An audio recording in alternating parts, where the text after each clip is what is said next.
नमस्कार दोस्तों, मैं अंकुर उपाध्याय स्वागत करता हूं आप सभी का आपके अपने YouTube channel share market analysis में। दोस्तों, बाजार की गिरावट क्या होती है, स्टॉक्स को क्या से क्या बना देती है, ये इस वीडियो के माध्यम से मैं आप सभी के साथ शेयर करने जा रहा हूं।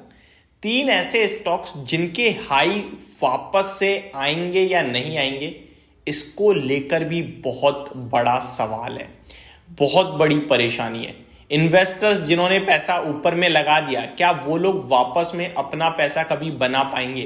वैसे तो शेयर बाजार में एक ही चीज कहते हैं कि लॉन्ग टर्म के लिए होल्ड कर लो, पैसा अपने आप बन जाएगा। लेकिन जब लॉन्ग टर्म इतना ज्यादा लॉन्ग टर्म हो जाए और बीच में नेगेटिव रिटर्न्स आए ना, तो फिर इंसान का माइंड कैलकुलेशन करने लगता है एफडी के रिटर्न्स को कि यार इससे अच्छा तो मैंने एफडी में करा होता पैसा निवेश, तो इतना तो हो ही गया होता, सेफ भी होता। यहाँ पे तो नुकसान और है, बाजार की तेजी में गिर रहे थे, बाजार की मंदी में गिर रहे हैं, हम तो फंस गए, हमारे तो शेयर्स ही खराब हैं। शेयर बाजार हमारे बहुत अलग अलग प्रकार के दिमाग में थॉट आते हैं।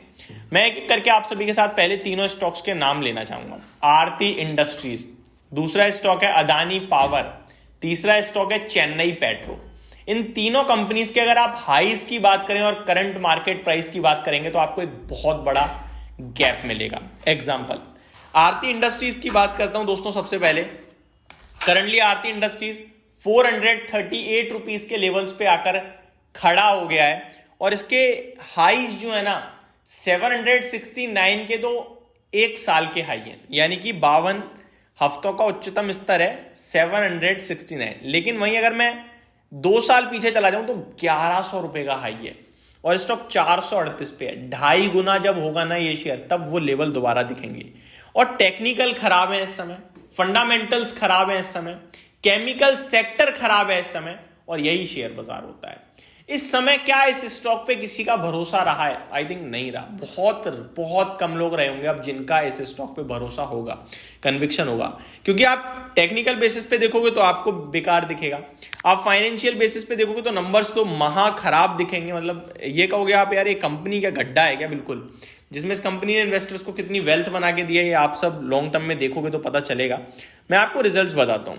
1628 करोड़ का रेवेन्यू पोस्ट करा, जो कि लगभग बीते 4 क्वार्टर्स में लोएस्ट था। ठीक है, कामकाजी मुनाफा 197 करोड़ का पेश करा कंपनी ने, जो कि मतलब 2021 सितंबर के बाद से सबसे लोएस्ट था। मार्जिन्स 12% के रह गए हैं, जो कि मतलब बीते 2-2.5 सालों में तो वो कभी आए भी नहीं, मतलब सबसे लोएस्ट थे। कंपनी का प्रॉफिट 124 करोड़ पे आता हुआ दिखा है। तो ये सारे के सारे कंपनी के नंबर्स थे। अब ऐसे नंबर्स के बाद कंपनी के शेयर में क्या, 124 को मैंने आपको प्रॉफिट थोड़ा ज्यादा बता दिया। कंपनी का प्रॉफिट 52 करोड़ पे आता हुआ दिखा है, जो कि बीते 2021 सितंबर के बाद से लोएस्ट प्रॉफिट है सिंगल क्वार्टर में। तो इतने खराब नंबर्स, खराब टेक्निकल चार्ट्स में इस स्टॉक में निवेशक का दम तो टूटेगा ही टूटेगा। अब ऐसे में क्या करें, इस पे आऊंगा, लेकिन थोड़ा और आगे बढ़ते हैं।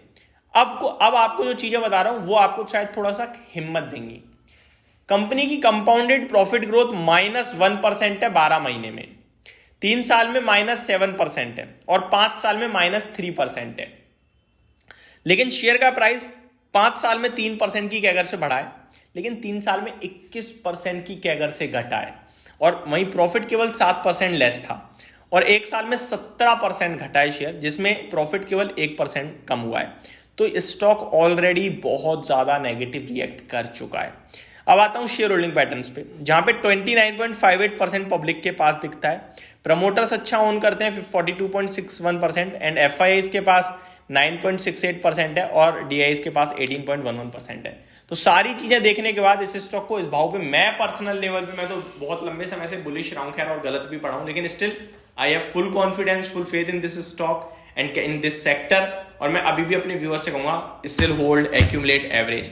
मैं आपको एक एग्जांपल देना चाहूंगा, आपको बताना चाहूंगा दोस्तों, जब बाजार गिरता है तो किसी किसी सेक्टर और किसी किसी स्टॉक का हाल बहुत बुरा हो जाता है और फिर वो इतना घट जाता है कि लोगों को लगता है कि ये तो कंपनी और शेयर ही खराब था, इस शेयर में तो पैसा नहीं लगाया होता तो सही रहता।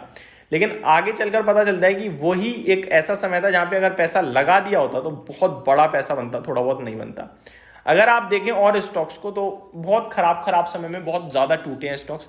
ये स्टॉक कोविड के बाद बहुत ज्यादा भागा था, अब 2-3 साल से कंटिन्यू नेगेटिव परफॉर्मेंस चल रही है, लेकिन आने वाले 2-3 सालों में 1 आध साल जरूर होगा जहां ये बहुत तगड़ा परफॉर्म करेगा और सारे भाव आ जाएंगे। तो स्टिल होल्ड है, लेकिन इस समय एवरेज करना और फ्रेश बाइंग करने के लिए थोड़ा सा हिम्मत चाहिए होगी। मैं कहूँगा थोड़ा थोड़ा करके जरूर ध्यान दीजिए। दूसरे स्टॉक की तरफ बढ़ते हैं, अदानी पावर।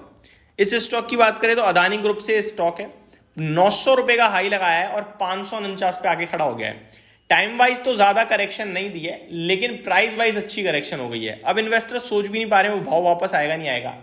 मेरा ये मानना है वो भाव भी वापस आएगा, पैसा भी बनेगा निवेशकों का करंट भाव से। करंट भाव पे वैल्यूएशन आपके लिए बहुत रीजनेबल है। करंट भाव से आप अर्निंग्स देखोगे तो आगे का आउटलुक अच्छा दिखेगा। पावर की डिमांड में कोई कमी नहीं दिखती है मेरे को। हर साल गर्मी हाईएस्ट लेवल पे पड़ी जाती है। अभी हम ऑलमोस्ट मिड नवंबर पार कर रहे हैं, आज 16 नवंबर हो रही है। और अगर आप देखो सर्दी तो ऐसी कोई खास सर्दी आई नहीं है कि आप मतलब बहुत ज्यादा ठंड लग रही है। तो सर्दियों का जो सीजन है वो छोटा होता जा रहा है और गर्मियों का बड़ा होता जा रहा है। जितनी ज्यादा गर्मी उतनी ज्यादा पावर की डिमांड बनेगी देश में, कंट्री में, और जितनी ज्यादा पावर की डिमांड उतनी ज्यादा पावर कंपनियां स्ट्रांग रहेंगी। तो ये स्टॉक भी कहीं ना कहीं मौके की तलाशी है, यही कहूंगा। गिरावट में डर के भागने वाले बहुत होते हैं, लेकिन गिरावट में खड़े रहने वाले बहुत कम होते हैं। अब आता हूं चेन्नई पेट्रो पे। दोस्तों ये स्टॉक ऐसा है जिसमें मेरे को खुद कॉन्फिडेंस नहीं है। मैं आपको रीजन देता हूं, ऐसा नहीं है कंपनी खराब है। रीजन बिंग ये जो ऑयल मार्केटिंग कंपनी होती है ना, ये कब क्या कर दें किसी को पता नहीं होता। ये अगर आप कहोगे कि भाई 1300 रुपए हो गया था, तो मैं ये भी तो कहूंगा 200 रुपए से चल के 1300 हो गया, अभी 578 हो गया है। तो ठीक है, ये सारी चीजें इन सारे स्टॉक्स में चलती रहती हैं और पहले भी इस तरीके के मूव्स आए हैं। दोबारा भाव आएगा नहीं आएगा ये नहीं कह सकते हम, और अभी और कितना गिरेगा ये भी नहीं कह सकते हैं। बट इतना जरूर है कि वैल्यूएशन इसके भी बहुत सस्ते हैं। 8000 करोड़ के मार्केट कैप पे है कंपनी, ये भी बहुत अच्छी है, लेकिन प्राइस इनके बहुत फ्लक्चुएट करते हैं, उस पर हम लोग टिप्पणी नहीं कर पाएंगे। तो ये मेरी तरफ से डिटेल्स थी दोस्तों सारे ही तीनों स्टॉक्स पे। होप आपको जानकारी पसंद आई होगी। Thank you so much for watching this video. Have a great day guys.